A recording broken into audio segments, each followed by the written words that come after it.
Hello friend, नमस्कार। तो मैं अपने यूट्यूब चैनल में आप लोगों को बहुत बहुत स्वागत करते हैं फ्रेंड। तो चलिए फ्रेंड, 2023 में होली कितना तारीख को है, यानी कि होली 8 मार्च 2023 को है फ्रेंड। तो चलिए आइए जानते हैं आखिर होली क्यों मनाया जाता है। होली का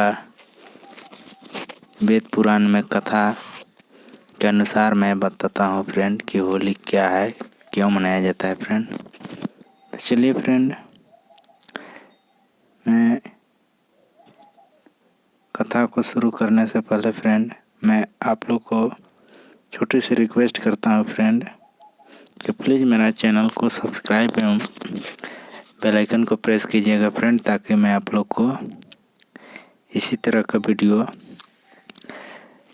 लेकर आऊँगा फ्रेंड। तो चलिए कथा को स्टार्ट करता हूँ फ्रेंड। एक समय की बात है, हिरण्याक्ष नामक दैत्य के अत्याचार धरती में बढ़ गया था।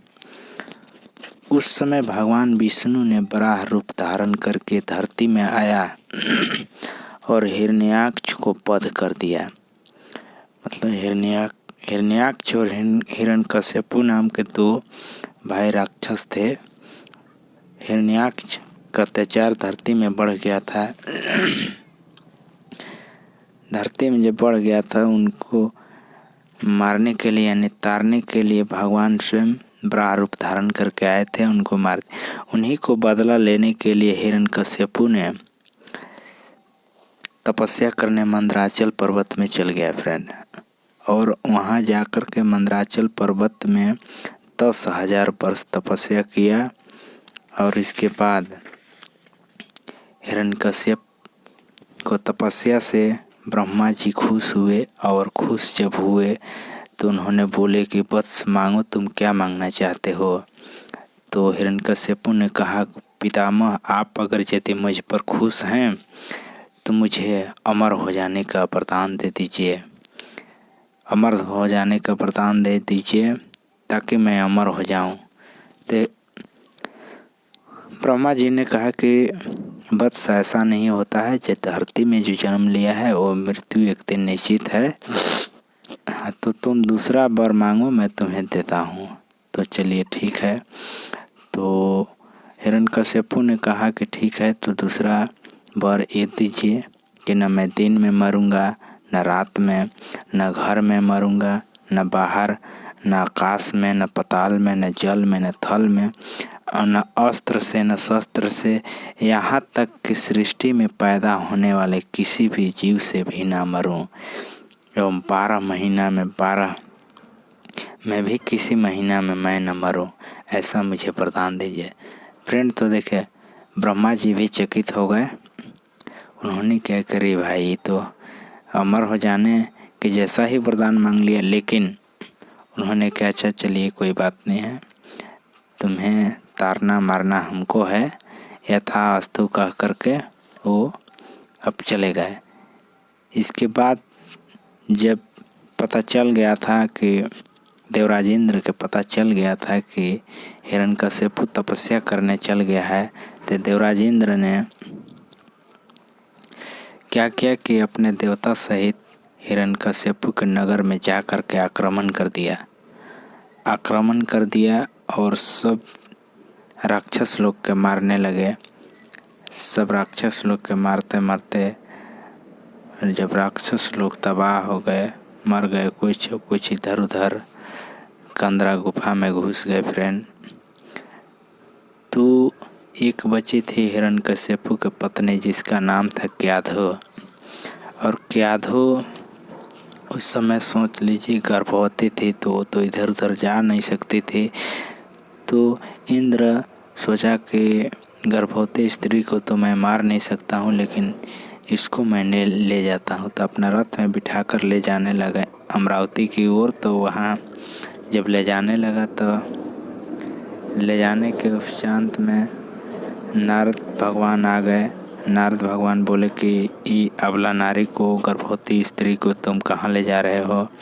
तो उन्होंने कहा कि इनका पति हम लोग के लिए बैरी है, इनका गर्भ में जो पल रहा है बच्चा, वो जैसे ही जन्म लेगा उसको मैं मार दूंगा। और सारा मतलब राक्षस जाति को ही ख़त्म कर दूंगा। तो नारद ने उन्हें समझाया कि देवराजेंद्र, इनका घर में जो बच्चा पल रहा है उस बच्चा से हम देवता लोग को कोई डर भय नहीं होगा, बल्कि कल्याणकारी होगा। वो बच्चा विष्णु का भक्त होगा और वही हिरण्यकश्यप को मारेगा भी। तो इस तरह से इतना बात सुना तो इंद्र भगवान छोड़ दिए। और छोड़ देने के बाद उन्होंने अपना रास्ता अमरावती की ओर चल दिए और नारद भगवान के साथ कयाधु चली गई और वहाँ कुटिया में रहने लगी।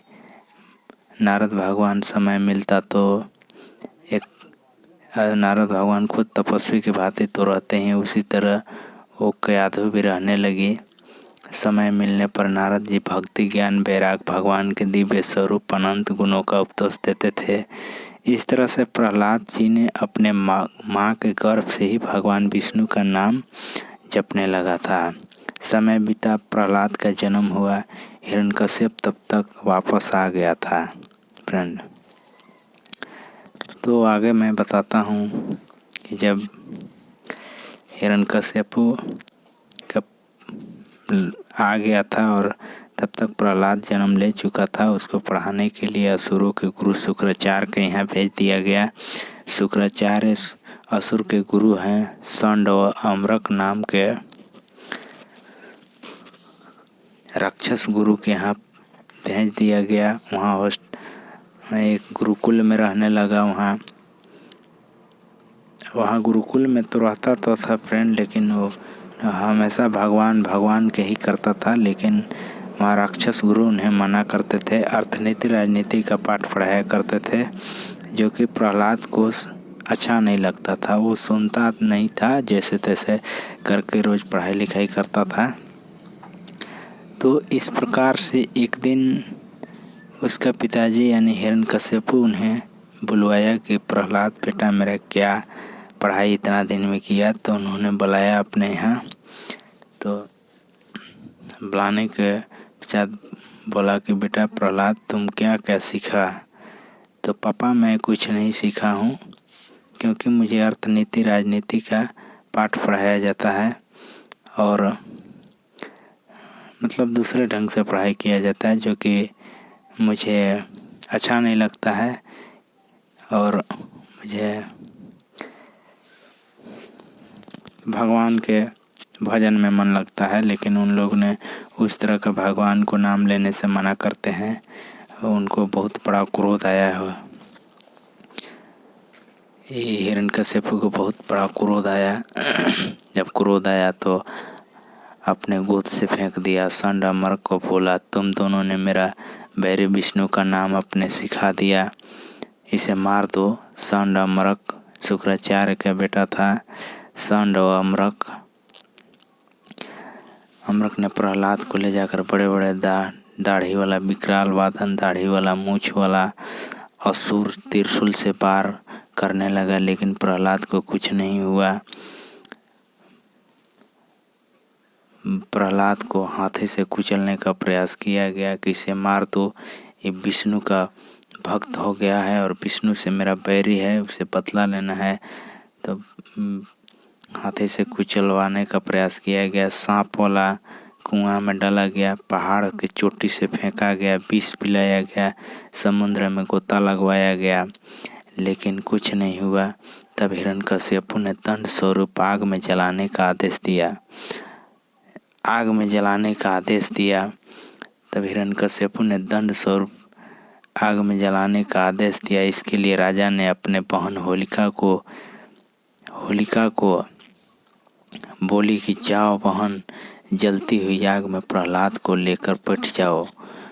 यहाँ ध्यान देने वाली बात है फ्रेंड, होलिका भी खुश हो गई कि मैं बैठ जाऊंगी और उसे वरदान में एक चादर मिला था। सोची कि चादर में ओढ़कर बैठ जाऊंगी और हम नहीं जलूंगी और प्रहलाद जल जाएगा। लेकिन वही चादर को ले करके उन्होंने बैठ गई आग में। होलिका ने वही चादर को ओढ़कर प्रहलाद को लेकर आग में बैठ गई। उसी समय वायु के वेग से, प्रभु की कृपा से वह चादर उड़कर भक्त प्रहलाद पर जा पड़ी। होलिका जलकर राख हो गई और प्रहलाद बच गया। तो फ्रेंड, इससे हम लोग को यही शिक्षा मिलता है कि मतलब बुराई को त्याग करके अच्छाई को राह को अपनाना है, और किसी को बुराई जो कर रहा है उसके सपोर्ट भी नहीं करना है, अन्यथा इसी प्रकार से होगा जिस तरह होलिका को हुई। वो अपना सोच ली कि मुझे भी वरदान मिला है, चादर ओढ़ करके मैं बैठ जाऊंगी और प्रहलाद जल जाएगा, हम बच जाएंगे। लेकिन ये ऐसा नहीं है फ्रेंड, सच्चाई ही होता है। तो इसीलिए बुराई को साथ नहीं देना चाहिए, हमेशा अच्छाई की ओर चलना चाहिए। तो चलिए फ्रेंड, वीडियो को लास्ट तक देखे होंगे तो कमेंट करके बताइएगा कि ये होलिका दहन की कहानी कैसा लगा, कमेंट में बताइएगा। और इसी तरह का वेद पुराण से निकाल कर कहानियाँ आप लोग को सुनाऊंगा फ्रेंड। तो चलिए, धन्यवाद।